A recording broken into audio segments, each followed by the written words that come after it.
Good afternoon and welcome to the Bison Bistro at the Department of the Interior. My name is Tim Fullerton. I'm the Director of Digital Strategy here, and I'm honored today to present to you the Secretary of the Interior, Sally Jewell, who will be answering your questions on Earth Day, National Park Week, and any other questions you'd like answers to over the next 30 minutes. So without further ado, I will turn it over to Secretary Jewell for some opening remarks.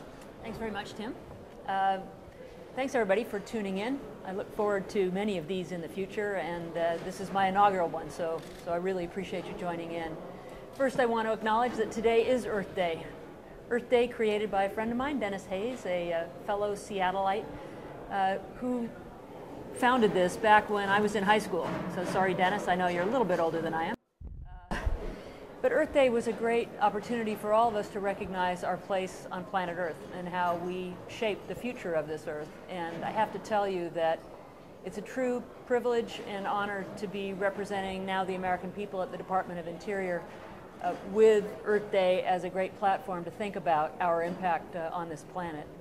I'd also like to acknowledge that this is National Parks Week, and I had a great hike in Shenandoah National Park just yesterday.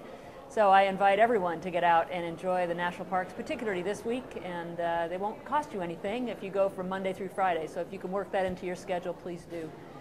I wanted to just start by giving you a little bit of an introduction to me. I grew up really in the Pacific Northwest, enjoying the great outdoors, which is very readily accessible from that area. I graduated from the University of Washington in 1978 with a degree in engineering, and I went to work in the oil and gas industry, which I did for 3 years, first in Oklahoma and then in Colorado. And through that experience, I got a sense of our mineral resources, how they're extracted, how they're used, and how essential they have been to our transportation fuels, our energy generation, and I've seen that from the ground up. I wanted to move back to Seattle. I spent 19 years in commercial banking, first with expertise in natural resources, and then expanding. I worked with Indian tribes, I worked with Alaska Native corporations, I worked with ranchers and miners and farmers and manufacturers, timber companies, and so on in my time in banking. And then for the last 13 years immediately before this job, I was an executive with REI, the outdoor equipment retailer, which gave me a real clear view of how important active outdoor recreation on public lands is to the economy. Not only companies like REI, but gateway communities and so on. So I come to this job, my first opportunity to serve you, the public. There is no higher calling from my perspective than public service, and I've seen that in the wonderful employees of the Department of the Interior that I've met in what is now the beginning of my second week on the job. So as I drink from this fire hose of information in this vast department, I really look forward to learning from the community members, learning from stakeholder groups, and certainly learning from the employees of the Department of the Interior to help me do an effective job as I serve this country over the coming 4 years. So thanks very much again for tuning in. And Tim, what are the questions? Great. All right. Well, the first one is an appropriate one to kick off with. This is from Bree. And she says, Take Our Sons and Daughters to Work Day is happening later this week. With that in mind, can you explain a typical schedule for your day and also talk about what path led you to accept this position? And did you always know you wanted to serve in this capacity? Well, it's kind of a mouthful. Well, first, anybody that has an opportunity to take their sons or daughters to work, I encourage you to do it. There are so many great professions in this country that children don't have any knowledge of. So I think if you can reach out and bring your child with you to help understand your typical day, that is just great, because not only will they see you at work, but they'll see a lot of others and the vast array of jobs that we have in this country. So I encourage you to do that.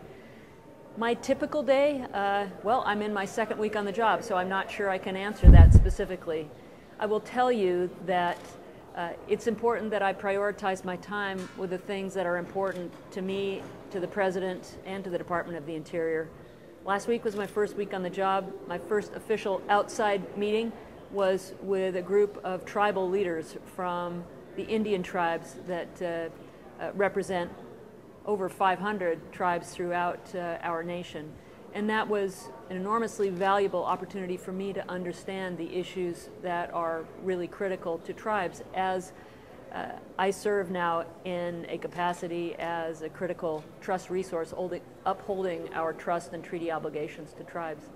I also had a great opportunity last week to meet with a number of stakeholder groups who are visiting in Washington, D.C., making calls on the Hill, and to understand their perspectives. Today, I had a briefing on electricity transmission lines. Later on today, I'll be meeting with some folks on mapping that's being done by the USGS. So all I can tell you is that typical will be a very different array of broad topics every week, and I will be out traveling here fairly soon once I get my feet on the ground to see many of the resources that I'm now responsible for overseeing. Great. All right. The next question comes from Bruce, and it's related to the America's Great Outdoors Initiative. And his question is, what is your vision for the department's role in carrying out the President's America's Great Outdoors Initiative? I had the great privilege over the course of the last 4 years of participating in the America's Great Outdoors Initiative. REI and the Outdoor Industry Association helped host listening sessions around the country. And I think that Secretary Salazar, as charged by President Obama, did a really nice job of engaging across bureaus to sort of understand what is America's Great Outdoors.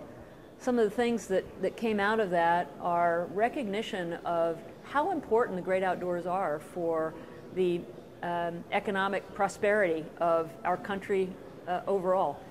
There's over $700 billion of economic activity generated by active outdoor recreation, and that takes place largely on public lands. So obviously not just because these are great places for us to renew and refresh, but these are also very important places for us to generate economic activity, especially in some of the rural communities or gateway communities along the way. So I certainly intend to continue the momentum that was started by Secretary Salazar and the other cabinet and bureau officials that have worked closely with him in this effort, so that we raise awareness of the importance of connecting people to America's Great Outdoors. And a follow-up to that from Jackie. Her question is, how will you, as Secretary of the Interior, ensure that more kids have access and opportunities to explore and enjoy America's Great Outdoors? Now, the next generation of leaders in this country, obviously, are the children that are being born today and that are playing in our playgrounds today. There's a growing disconnect between children and nature across our country for a variety of reasons. We think about screen time and how much time kids spend in front of a screen, but also homework, organized youth sports, things that create time for adults to be telling children what to do. I think that it is critically important that children have time to explore on their own terms, to exercise their curiosity.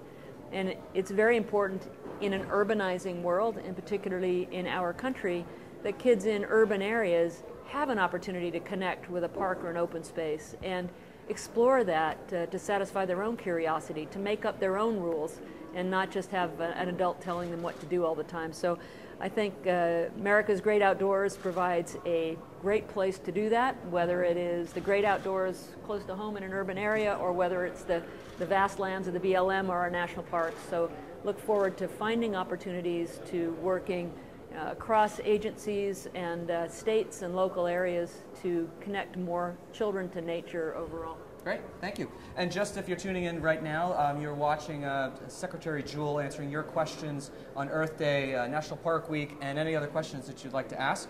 And if you have one, you can use the chat box at the bottom. And we've already gotten a ton of questions, so we'll do our best to get to as many as possible. So with that, we're going to shift gears a little bit and move to sequestration. And John from Washington wants to know, what impacts will sequestration have this year, beginning now, on access to and services associated with outdoor activities such as fishing and hunting on public lands? Well, as a business person, I'm used to managing to budgets, but I'm used to doing that in a really rational way, which is you decide the areas that you need to focus on, your priorities, and you may take resources from an area that's lower priority and put it into an area that's higher priority. Sequestration does not allow us to do that. It is not a sensible way to run a business, and it's not a sensible way to run government. The way sequestration works is it has to be taken across the board on a line item by line item basis. So to get specifically to the question, When you have to cut across a line item, if that line item is largely people, for example, rangers that are serving in our national parks, or fish and wildlife agents that are working in a wildlife refuge, or you know, a BLM land manager that's opening a campground, you're going to see all of those services impacted. So for example, I was in Shenandoah National Park, as I mentioned, over the weekend, and the ranger there is going to have to delay the opening of the campgrounds because of sequestration. So that's a great example. You know, the teams in the Department of the Interior will do the best job they can with the resources that they have to serve the public, but there is no question that sequestration will impact a visitor experience, whether it's a closed campground, the inability to get an expert to help answer their questions, you know, the maintenance that needs to be done, because that is the way the sequester happened. And I hope that our elected officials will come up with some alternative that is more rational to managing a budget than what the sequester requires all of us to do by law. Right. And we have a follow-up question from Peggy, which is about volunteerism in public lands. She says, at the employee meeting on April 18th, you spoke about getting youth outdoors through service and amping up volunteers on public lands.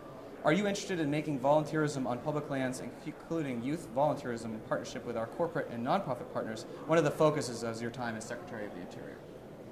I think it's fair to say that now in the beginning of my second week, I'm still working on my priorities, but there's little doubt that volunteerism on public lands and connecting more people to our public lands will become a central part of what is important to me.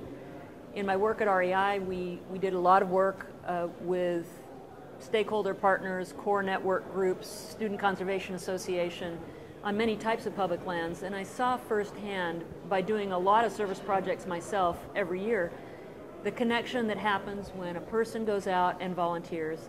They don't view that place the same way that they did before. They may be doing trail work, they may be picking up garbage, they may be removing invasive species or planting new species, and it teaches them about that location.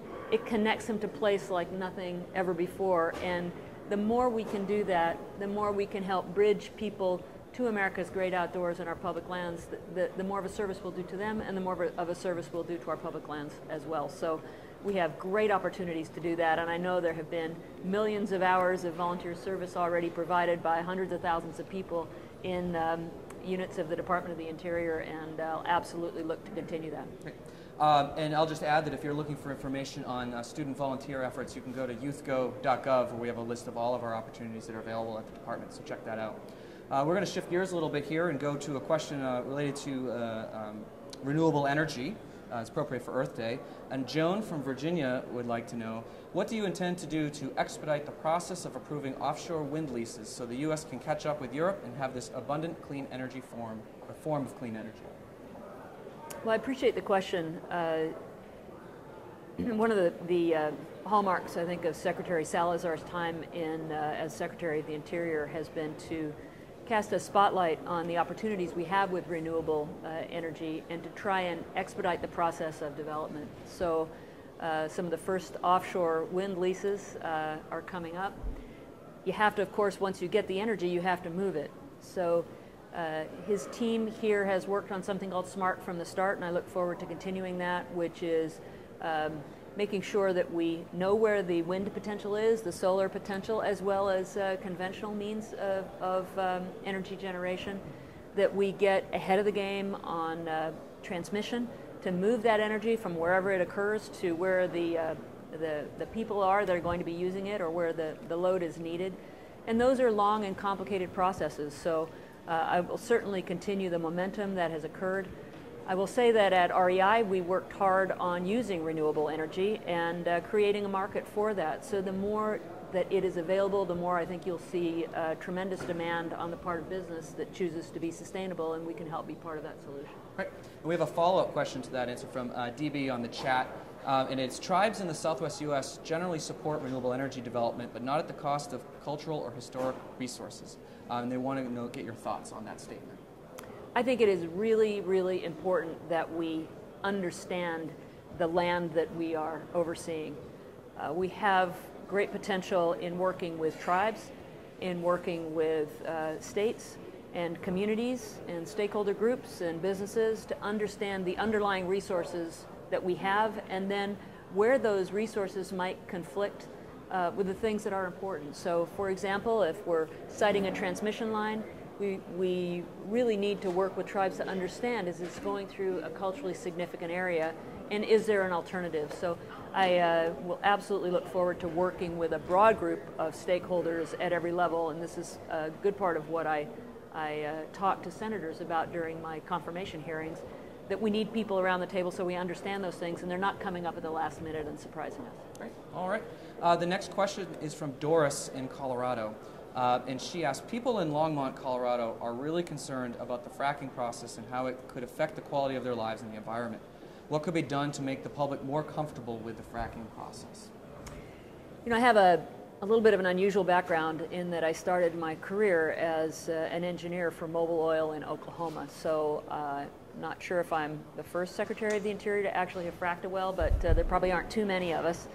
And I will say this, that fracking as a technique has been around for decades, something like 60 years.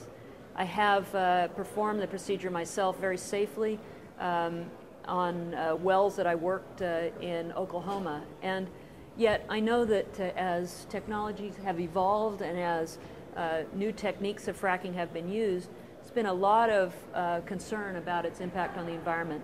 And first and foremost, what's important is that we understand the specific circumstances, that we exploit those natural resources in a way that is safe and responsible. And one thing that's clear to me from my own experience is that one size doesn't fit all. So if you're fracking in a formation that is well away from groundwater, thousands of feet away, as long as you have good wellbore integrity, the risk should be low. If you're doing a procedure that's closer to groundwater, that may be a different situation. And what we are working on here is to come out with a set of rules that will provide predictability to industry and environmental protections necessary for local communities to do it in a safe and responsible way, and those are going to be released here fairly soon. Right. Thank you, Secretary Jewell. The next question is related to the Department's sustainability footprint, and the question is from Kara, and she asks, what steps do you plan to implement to improve the Department of the Interior's sustainability footprint? Well, now, 1 week and 1 day onto the job, I'm not fully briefed on all of the efforts that the Department of the Interior has made around sustainability. I will tell you this, that in my job at REI, we had a tremendous focus on sustainability, and it's published on the REI website. And through that, I learned that to be sustainable from a business standpoint, it has to be economically sustainable as well as good for the planet. And we learned in many ways, from green buildings to just not using energy to begin with, to using renewables, and many, many different aspects, that our choices around sustainability were actually good for business. What I have seen at the Department of the Interior is a commitment to being more sustainable in the way we run our operations, and I look forward to digging in and perhaps bringing some of my experiences to bear there. But if we do it well, we'll actually save the taxpayer money, because that's why it was important for us to do it at REI and why so many other businesses are engaged in it. So you can expect to see me focus on those things that make economic sense for the American taxpayer, as well as make us feel better about our own footprint in the work that we do. Great. Thank you, Secretary Jewell. And just a reminder that we're taking your questions probably for about the next 5 or 6 minutes on Earth Day, National Park Week, or a variety of other topics, so please feel free to post them in the chat below. All right, so we're going to keep moving along, and this question is from Brandy, again in Colorado. If possible, I would like to know what Secretary Jewell's priorities are in regards to Native Americans and Alaska Natives, and also whether you have any prior experience working with Native Americans or Alaska Natives. Well, the short answer to the last question first is that, as I referenced, as a banker, I did business with Alaska Native corporations as well as Indian tribes. And so I've got a good sense of, first, the diversity between different corporations in Alaska and different tribes, but also the commonality of interests of engaging from an employment standpoint, members of the tribe or shareholders in the Native corporation, of taking care of the land that is entrusted to them. What I am learning, and I spent, as I mentioned earlier, a good chunk of time last Friday meeting with tribal leaders from around the country, learning what the critical issues are for Indian tribes in this country. So for the Bureau of Indian Affairs, the Bureau of Indian Education, we are committed to fully upholding our treaty and trust obligations to tribes around this country. I know that there are other needs that are very significant and different around the country, and what we will do is create an environment for those needs to come forward. So I'm learning. I don't pretend to be expert yet, but I do intend to spend a lot of time with tribal leaders and out visiting specific sites to better understand the issues as they relate to any given area and making sure that we are upholding the responsibilities to which we're obligated. Great, thank you. The next question is another one from the chat, and this is from Dumphy. And the question is, I was wondering what pieces of advice would you give to a recent grad who would like to find a vocation that services people and the environment? Well, I will say first and foremost, to a recent grad, I encourage you to take advantage of some of the volunteer opportunities on public lands. I encourage you to reach out into stakeholder groups that share a common interest with your interests and get to know, so you can bring the skills you have to bear to the needs of those prospective employers, whether it's the federal government, as I've now chosen to join, or a state park system, or a nonprofit organization, or even a business that is interested in doing the right thing. REI, again, going back to my prior career, hired a number of individuals. They might have started working in a retail store, but showed an affinity for our programs out in the communities, and then ended up at headquarters in some capacity. So I don't know that I've got specific pieces of advice other than get yourself exposed to the people that might be able to offer you a job, show them what you have to offer, and you should make your own way. The other thing I would say is understand your personal values, what's important to you, what caused you to pursue the educational path that you had, and align your interests and your personal values with the organization you're going to work for, and you can't go wrong. And I would just add, if you're looking for a job within the federal government, you can go to usajobs.gov, and that's where all of the job opportunities at the Department of the Interior are available right now. So we have time for one more question before we go to closing thoughts, and this is from Ron here in Washington, D.C. And the question is, the President's National Travel and Tourism Strategy calls for the federal government to work with industry to increase international travel to the U.S. What is the National Park Service and other resources controlled by the Department of the Interior doing to help entice international visitors to the public lands you now manage? Well, first I want to say that if you go to a national park, just about anywhere in the country, sometimes you might go through 3 or 4 different groups of people before you hear English being spoken. The crown jewels of this country are our national park system. It's oftentimes the places people come to visit, whether it's a Civil War battlefield, Independence Hall in Philadelphia, the Grand Canyon, or one of our iconic national parks. There is no question that when we invest $1 in a national park, it gets about $10 back in economic activity for the United States, and a lot of that is foreign tourism dollars that we wouldn't otherwise have. To tie back in, Tim, to the earlier question on sequestration, we need to make sure that if somebody spends a lot of money and time and invests in a trip to the United States to see some of our public lands and experience them, that they will come back again because they had a good experience. Sequestration makes it difficult sometimes for that visitor experience to be as robust as we aspire for it to be, or the facilities to be maintained in a way that we want to have them maintained. Volunteerism is critical, as we talked about earlier, but I would say that making our public lands accessible to foreign visitors is very, very important. And I know the President's Travel and Tourism Board was created largely for that purpose. It relates to making it easy for people to visit the country, people to have a good experience when they get there, and with the resources we have, I want to make sure that we're able to do that in Department of Interior properties. But lots of work to do to continue to enhance that. Great, thank you, Secretary Jewell. And I'll just add that if you're watching us from internationally, you can go to recreation.gov and check out all the public lands that are available here in the United States. And we also have a translation service on there, so which I believe translates into over 60 languages. So with that, we are running out of time here, so I'm just going to turn it over to Secretary Jewell to just offer some closing remarks. Well, I'll make this quick, but first I want to thank you for tuning in and for your interest. I can tell by looking over Tim's shoulder here that he's got lots of questions that I didn't get a chance to get to that have been coming in over the computers. I look forward to doing this on a somewhat frequent basis and making sure that what I'm doing in my job in serving the American public is relevant to you, who are the American public. So please keep the questions coming, keep the dialogue going with me, help me get started on the right foot and going fast, and please honor Earth Day today. Think about what you might be able to do today to make the Earth just a little bit better place, a little cleaner place. Maybe turn off a few more lights than usual, ride your bike, or do some walking instead of jumping in a vehicle. And this week, if you have an opportunity, go out and visit one of our national parks. It won't cost you anything this week.